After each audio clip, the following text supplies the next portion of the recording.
On a rencontré chacune des unités et on leur a dit rêver à ce que devrait être le nouvel hôpital. Puis on a déjà une première phase du projet de finaliser, la phase de démarrage, puis on est déjà à la phase de planification. Donc nous, au quotidien, on travaille maintenant pour construire cet hôpital-là. Dans le cadre du projet, c'est sûr qu'on a des décisions à prendre, des décisions qui sont très, très importantes parce que ça a un gros impact là, sur la population, sur la communauté, sur les personnes qui vont être soignées, qui vont y travailler et tout.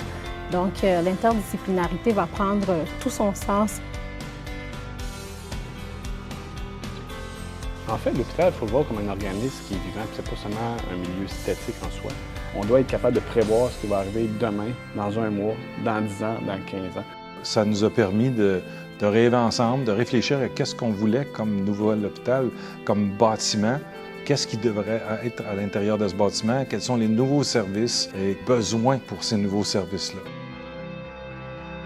Il faut mobiliser le monde autour de ce projet fédérateur. C'est un projet commun. D'une part, on ne construit pas un hôpital. On construit un bâtiment, c'est vrai. Mais ce qu'on fait, c'est qu'on va modifier l'ensemble du réseau de santé dans le temps. C'est un hôpital qui crée des expériences positives pour les patients, pour leurs familles, pour le personnel qui y travaille. C'est un hôpital qui est flexible, modulable, qui est capable de s'adapter aux progrès scientifiques, aux avancées de la médecine.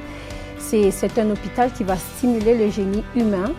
On peut vraiment la restreindre ou réduire l'écart entre la réalité puis le rêve. Pour faire ça, il faut qu'on commence maintenant nos modifications.